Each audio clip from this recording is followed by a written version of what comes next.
বর্তমানে পাকিস্তান এক ভয়াবহ বন্যা বিপর্যয়ের মধ্য দিয়ে যাচ্ছে। উত্তরাঞ্চলের পাহাড়ি অঞ্চল, বিশেষ করে বান্নু আর খাইবার পাখতুনখোয়া প্রদেশে হঠাৎ মেঘভাঙ্গা বৃষ্টি আর পাহাড়ি ঢলের স্রোতে গোটা গ্রাম মুহূর্তেই মাটির সঙ্গে মিশে গেছে। শত শত মানুষ চোখের সামনে ডুবে মারা গেছে। অনেক বাবা মা কাঁদতে কাঁদতে সন্তানকে বাঁচানোর শেষ চেষ্টা করেও পারেনি। অসংখ্য ঘরবাড়ি এখন কাদার নিচে চাপা পড়ে আছে। রাস্তাঘাট ভেঙে গেছে, যোগাযোগ বিচ্ছিন্ন। বহু মানুষ এখনও নিখোঁজ।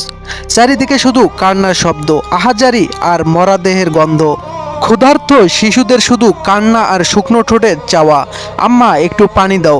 কিন্তু সেই পানিটাও এখন বিষের মতো দূষিত হয়ে গেছে। বৃদ্ধ বাবা মা নাতি নাতনির মরাদেহ বুকে নিয়ে ফুপিয়ে কাঁদছেন, আল্লাহ আর কত নেও। কেউ সারা রাত ধরে নিজের স্বামী বা স্ত্রীর মরদেহ খুঁজে ফিরছে। কোথাও একসঙ্গে গণকবর দেওয়া হচ্ছে। সহায়তা পৌঁছানোর আগেই নতুন বৃষ্টি আর ঢল সবকিছু ভাসিয়ে নিয়ে যাচ্ছে। কাদার মধ্যেই মানুষ কুরে কুরে দুমুঠো খাবার খুঁজছে। এই বন্যা কেবল পানি নয়, এটা সমস্ত মানুষের দীর্ঘশ্বাস, কান্না আর মৃত্যুর আর্তনাদ নিয়ে এসেছে। আল্লাহ যেন এই ভয়াবহ বিপর্যয় ক্ষতিগ্রস্ত সকল মানুষকে সহায়তা করেন। আমরা যারা এখনো বেঁচে আছি, নিরাপদে আছি, অত্যন্ত একবার গভীরভাবে দোয়া করি তাদের জন্য, যারা আজ সন্তান হারিয়ে ক্লান্ত চোখে